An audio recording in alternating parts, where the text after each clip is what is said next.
Buenas noches con todos. Solo voy a presentar mi tema de investigación, que es el impacto del incremento del salario mínimo sobre los niveles de salario y el desempleo formal por sectores.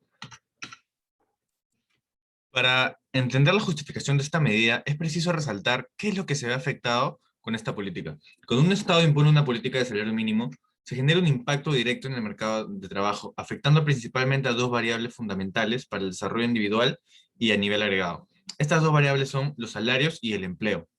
Según Newmark, el efecto en los salarios es el efecto primario, debido a que los trabajadores se ven en la obligación de elevar los salarios de los trabajadores afectos a este salario mínimo apenas esta medida entre en vigencia. Por otro lado, está el efecto colateral del empleo, que es un poco rezagado debido a la rigidez de los contratos que evita a los trabajadores ser despedidos inmediatamente. Siguiendo con la concepción del salario mínimo, la Organización Internacional del Trabajo define esta política como una política distributiva que va contra la pobreza y la desigualdad, enfocada principalmente en los trabajadores de menores ingresos. En base a esto, la importancia del salario mínimo no solo radica en el impacto que genera en el mercado, sino también por el apoyo que le busca brindar a estos trabajadores de menores ingresos. A raíz de la extensión de esta medida y la popularidad que ha llegado a más del 90% de países miembros de la OIT, es que surge la curiosidad de si esta medida realmente cumple con su objetivo y beneficia a este sector específico de trabajadores o si al final termina perjudicándolos. Es por ello que surgieron estudios para concretizar empíricamente los efectos de esta medida. Por el lado de los salarios, se estudia si el salario mínimo genera un impacto positivo no solo en los trabajadores de menores ingresos, sino también en las demás remuneraciones del espectro salarial. Esto definido como efecto Faro y demostrado empíricamente por diversos autores, entre ellos Vázquez y Milán para México y Katz y Kruger para Estados Unidos. En Perú, Yamada y Bazán, bajo un análisis de causalidad,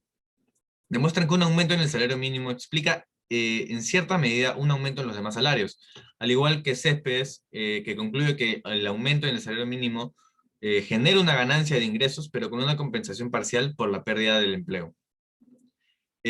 Cabe recalcar que el efecto Faro es demostrado en los estudios con mayor intensidad para los trabajadores cercanos al mínimo y se va diluyendo a medida que el nivel de ingresos va aumentando. El salario mínimo también puede entenderse conceptualmente, como lo define el Banco de México, como una señal del costo de vida, lo que lo vuelve un referente a los demás salarios, debido a que si este costo de vida aumenta, los demás salarios también deberían aumentar para mantener el poder adquisitivo. Por el lado del empleo, los resultados no son muy homogéneos.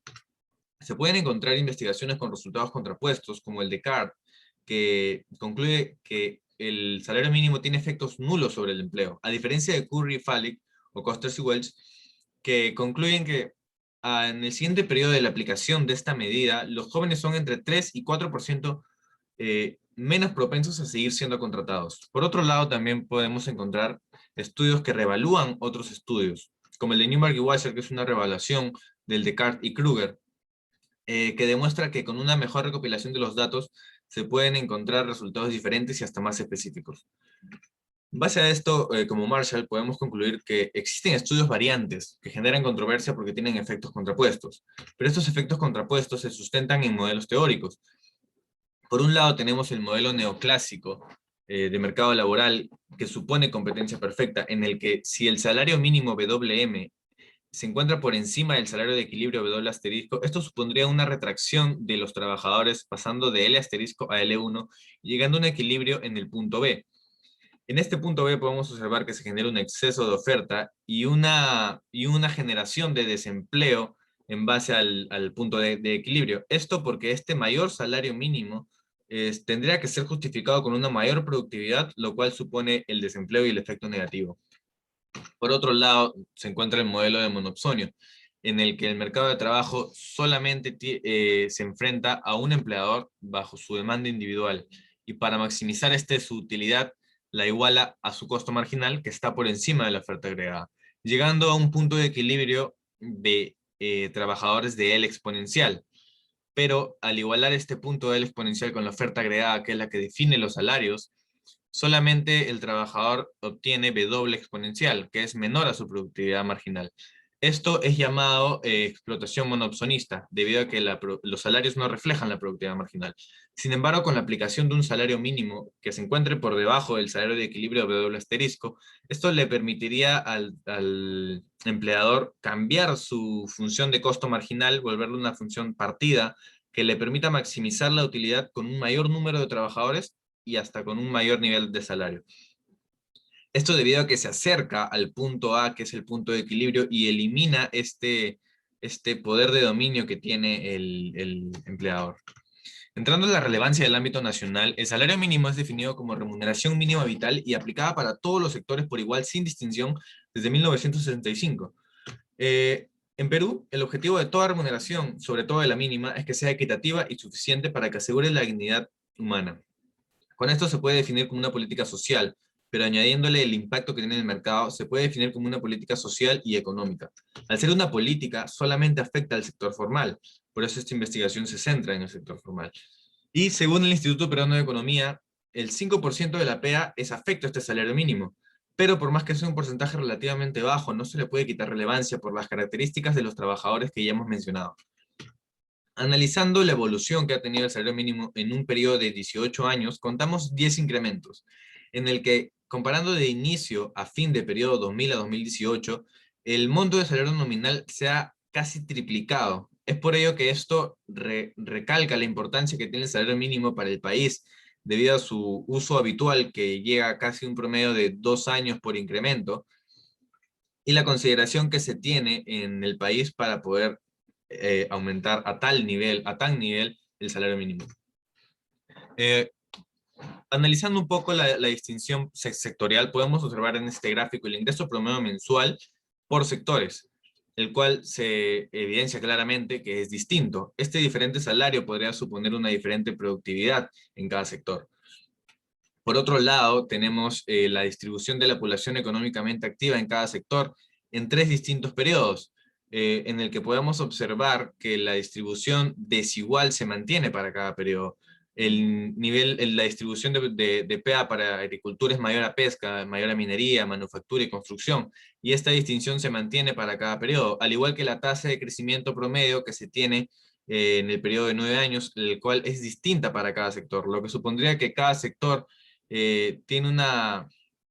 necesidad de mano de obra diferente, ya sea calificada, ya sea no calificada, con lo que podríamos concluir una diferente estructura de mercado. Y con lo que nos planteamos la pregunta de investigación de si los incrementos en la política de salario mínimo generarían un efecto faro y una reacción en las estructuras de mercado laboral diferenciada por sector, debido a estas diferencias que hemos planteado. Y justo por estas diferencias es que la hipótesis es que se genere una reacción sectorial heterogénea por los salarios y la distribución de la PEA. Para complementar esta hipótesis, analizando el mercado laboral peruano a nivel agregado, podemos definir este mercado laboral como que tiende al mercado a una estructura monopsónica, debido a la existencia de subempleo y sector informal. Esta presencia de estos dos factores supondría un exceso de oferta, debido a que los empleadores no pueden acoger a todos los trabajadores, y esto se ve en la necesidad de crear empleos de subsistencia para poder sobrevivir, lo que supondría el exceso de oferta que caracteriza el mercado monopsónico. El aporte principal de esta investigación es el enfoque industrial, en este caso sectorial y salarial de Wolfson y Bellman, con algunas consideraciones como la alta sensibilidad de bajos salarios, debido a que los sectores con menores salarios podrían ser más volátiles a la reacción que tengan sobre el salario mínimo, lo que va de la mano a lo dicho por Jaramíez y López y Ramos y Chamorro, en el que una cercanía al salario medio del nuevo salario mínimo supondría una reacción más agresiva. Por ello nos centraríamos más en los sectores con menores salarios. Y por último, lo dicho por Yamada y Bazán, que supone un mayor impacto en las empresas pequeñas y sectores con escasa calificación. Esta escasa calificación traducida en baja productividad y traducida en menores ingresos. Por lo que la distinción de los ingresos promedio ya nos iría dando un indicio de a qué sectores podría haber un mayor impacto y qué sectores podrían tender más a una estructura que a otra. Con respecto a los datos, vamos a utilizar la encuesta nacional de hogares tipo panel, específicamente la encuesta de condiciones de vida y pobreza, con el módulo empleo e ingresos, y nivel de empleo individual para ver si está contratado o no, nivel de salarios para ver cuánto genera, la categoría ocupacional para ver a qué sector pertenece este trabajador. Y con respecto a la metodología, una similar a la de Maloney y Méndez. Para el lado del empleo, un modelo de elección binaria para ver la probabilidad de que el trabajador sea contratado, y por el lado del efecto Faro, un cambio porcentual en el ingreso para ver la variación en la estructura salarial. Muchas gracias.